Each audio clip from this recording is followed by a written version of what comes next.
قرآن میں رب تعالیٰ نے فرمایا یا ایھا الناس اتقوا ربکم، اے انسانوں اپنے رب سے ڈرو جس نے پیدا کیا، جو کھلا رہا، جو پلا رہا ہے۔ اس وقت بھی تمہارے رزق کا انتظام کر رہا تھا جب تم ماں کے پیٹ کے اندر تھے۔ تمہیں کون کھلاتا پلاتا تھا؟ تمہیں کون پال رہا تھا؟ اور جب تم ماں کے پیٹ سے باہر آئے، تمہارے ماں کے سینے میں دودھ کس نے بنایا؟ کون دودھ بناتا ہے؟ تمہارے رزق کا انتظام کون کرتا ہے؟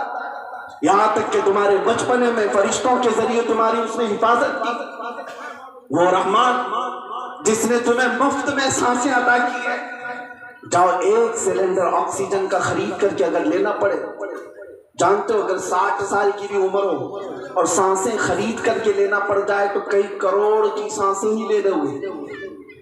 ان میں سے کسی کی طاقت نہیں صرف سانسیں خریدنے کی۔ رب تبارک و تعالیٰ نے بنا کسی معاوضے کے تمہیں مفت سانسیں دی۔ یہ اس کی زمین ہے، اس کی سلطنت ہے، اس کا آسمان ہے، لیکن اس کی ہی زمین پر جب بندے نافرمانی کرتے ہیں، مجھے بتاؤ پھر بھی معاف پر معاف کرتا ہے وہ مولا، رحم پر رحم، فضل پر فضل ہے۔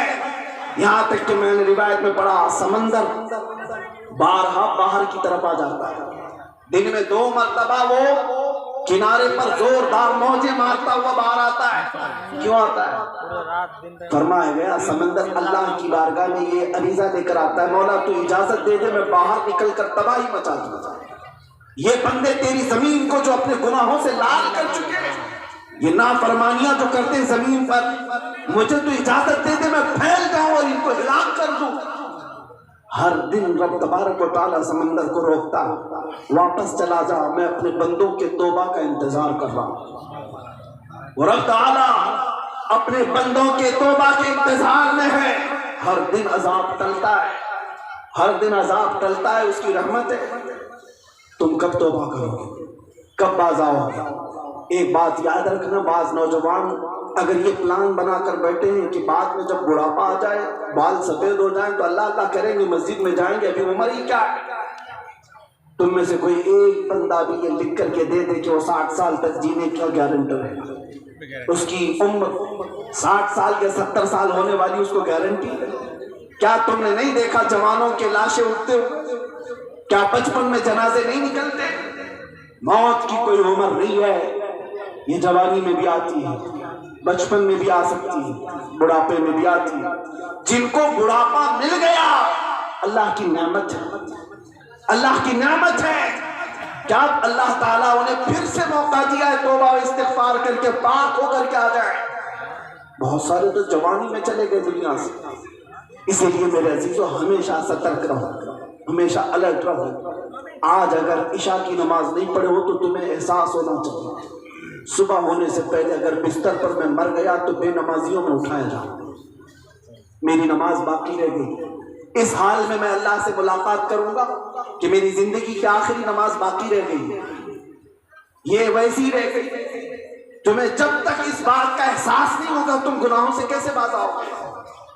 توبہ و استغفار کو کثرت سے اپنے درمیان پھیلاؤ۔ جہاں بیٹھو گٹکا کھاتے ہوئے نہیں، پان تھوکتے ہوئے نہیں، انتظار کی گھڑیاں، اجعلوا الانتظار فی الاستغفار، اپنے انتظار کی گھڑیاں بھی استغفار میں لگا دو، استغفار کثرت سے کرو۔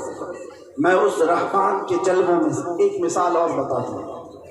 سود خوری کرتے ہوئے لوگوں کو یہ لگتا ہے کہ چھوڑ دوں تو کیسے چلے گا، میرا گھر کیسے چلے گا؟ بہت اچھی طرح سے چلے گا اگر تمہارا یقین ہو اللہ کی ذات پر۔ حضرت حبیب عجمی بغداد کے ایک بڑے بزرگ ہیں، لیکن توبہ سے پہلے کے حالات ان کے تھے سود کا کاروبار کرتے، سود کا کاروبار کرتے۔ بیوی نیک تھی، سمجھاتی تھی باز آ جاؤ، اچھا کام نہیں ہے، لیکن پیسوں کی لت، بڑھانے کی عادت۔ ایک دن ایسا ہوا کہ بیوی نے دعا کی، مولا تو کوئی نشانی دے دے میرا شوہر توبہ کرے، اللہ ایسی بیویاں دے جو لوگوں کی ہدایت کا ذریعہ بنے۔ دعا کی کہ مولا تعالیٰ میرے شوہر کو کوئی علامت دے دے کہ وہ باز آ جائے۔ ایک دن گوشت حبیب اجمی لا کر اپنی بیوی کو دیتے پکانا، لکڑیاں بھی سود میں لایا، گوشت بھی سود میں لایا، اور جب کھانا بننے کو تیار ہونے کو ہنڈیا میں چڑھ گیا، وہ انتظار کرتے رہے۔ جب گوشت بن گیا تو ہانڈی سے اتارا دسترخوان پر، برتن اٹھا کر کے دیکھا تو اس میں خون ابل رہا تھا، پکتا ہوا خون تھا، نہ گوشت ہے نہ سالن۔ حبیب اجمی ڈر گئے، پوچھا یہ کیا ہے؟ بیوی نے کہا اللہ نے یہ نشانی بھیجی، یہاں دنیا میں لوگوں کا پیسہ چوستے ہو وہی خون تو ہے، یہ سود ہی تو ہے، اور آخرت میں تمہیں اس سے سخت ترین عذاب دیکھنا ہوگا، توبہ کرو۔ حبیب اجمی ڈر گئے۔ سنو، دل دہل گیا، گھر سے نکلتے باہر گئے، بچے راستے پہ کھیل رہے تھے، سارے بچے دوڑ کر کے ادھر ادھر ہٹنے لگے، بچے آپس میں کہہ رہے ہٹ جاؤ ہٹ جاؤ، سود خور آ رہا ہے، اس کی چھاؤں میں پڑ جائے۔ بچوں میں بھی یہ باتیں تھی۔ حبیب اجمی کے کانوں میں جب بچوں کی آواز آئی، رونے لگ گئے، اے اللہ میں کتنا بدکار آدمی ہوں کہ بچے بھی میری چھاؤں سے بھاگتے ہیں، میری پرچھائیں نہیں لینا چاہتے۔ رونے لگ گئے۔ اب توبہ کا وقت ہے، یہی توبہ کا وقت ہے۔ توبہ گال پہ تھپڑ مارنے کو نہیں کہتے، اپنے گناہوں کو چھوڑنے کا احساس جس دن ہو گیا وہی توبہ ہے، ندامت ہو جائے وہی توبہ ہے، شرمندگی آ گئی توبہ ہے۔ حبیب اجمی نکل پڑے وہاں سے، جائیں تو کہاں جائیں، کام تو آتا نہیں تھا، کچھ کرنا سیکھا بھی نہیں تھا۔ ایک گاؤں کی مسجد میں جا کر بیٹھ گئے، دوپہر میں عبادت کرتے رہے، ظہر عصر مغرب عشاء ہوئی، نماز پڑھ کر کے گھر واپس آنے لگے۔ جب گھر پہنچے تو بیوی نے کہا کہ کیا کرنے گئے تھے آج؟ کیا کہتے اپنی بیوی کو، کچھ تو بولنا، کچھ تو بولنا ہے۔ بیوی سے کہا میں نے ایک نوکری ڈھونڈ لی ہے، ایک نوکری ڈھونڈ لی ہے، کام پہ لگ گیا ہوں، اب روزانہ کما کر کے لاؤں گا اجرت۔ بیوی بڑی خوش ہوئی، کہا بہت اچھا ہے، آپ کو کام مل گیا، میں اللہ کا شکر ادا کرتی ہوں، کسی کمپنی میں کسی فیکٹری میں کسی آقا کے پاس کام مل گیا۔ حبیب اجمی نے یہی کہا۔ بیوی نے پوچھا اجرت کتنی دیا آج مالک نے؟ کہا آج نہیں دیا، مالک نے کہا کل آ جانا کل دے دوں گا۔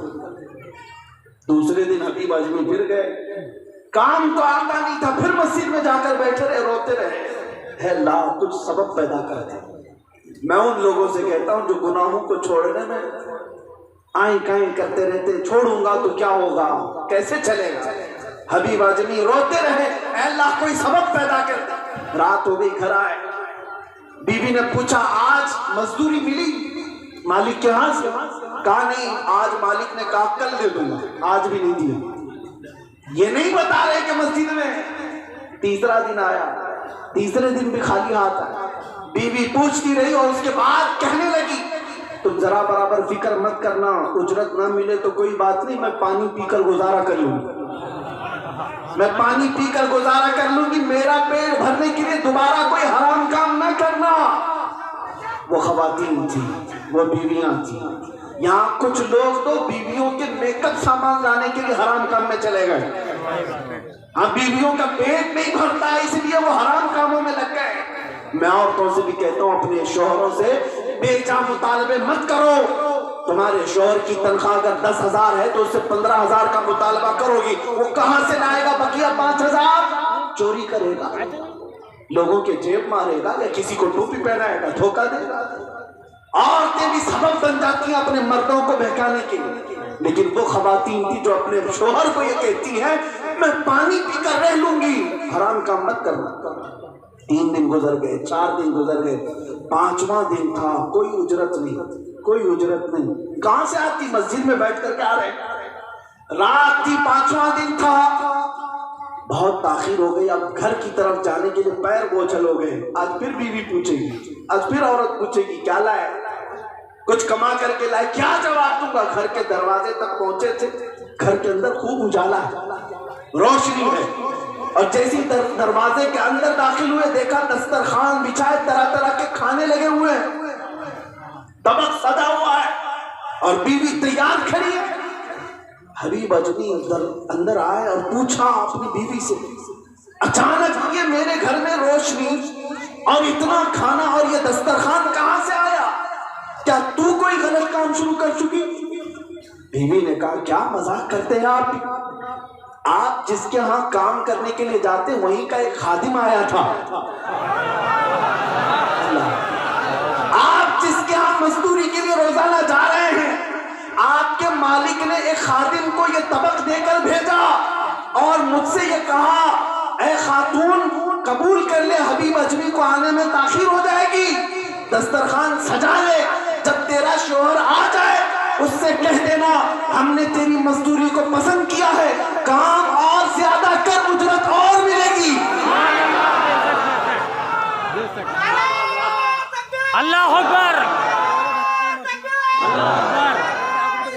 یا رسول اللہ زندہ باد. حبیب اجمی نے جب یہ سنا ان کی آنکھیں پھٹی کی پھٹی رہ گئی.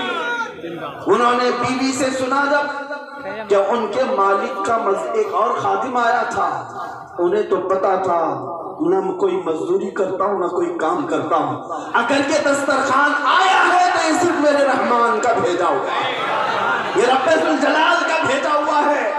غش کھا کر گر گئے زمین پر، بے ہوش ہو کر گر گئے. کافی دیر کے بعد جب افاقہ ہوا تو اٹھ کر کے اپنے گھر سے نکلتے اپنی بیوی سے کہتے ہیں اے میری خاتون تو سچ کہتی تھی، وہ رحمان جب دروازے کھولتا ہے تو بے حساب کھولتا ہے. میں نے کوئی مزدوری نہیں کی، میں کوئی کام پر نہیں گیا، زندگی بھر سود کھاتا رہا، لوگوں کی گالیاں سنتا رہا. ایک بار توبہ کیا، میں تو نکما تھا لیکن میرا مولا میرے گھر پر دسترخوان بھیجا. عزیزان گرامی وقار، توبہ و استغفار کے ذریعے سے تمہارے لیے خوشحالیاں آئیں گی.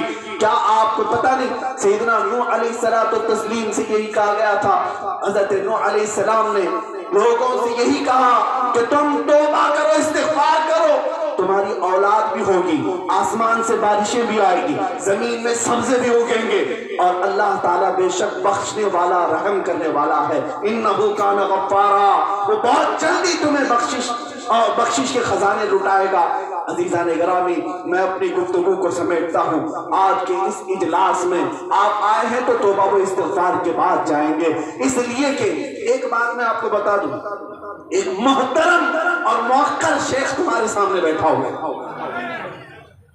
باعمل پیر و مرشد تمہارے سامنے بیٹھا ہوا ہے.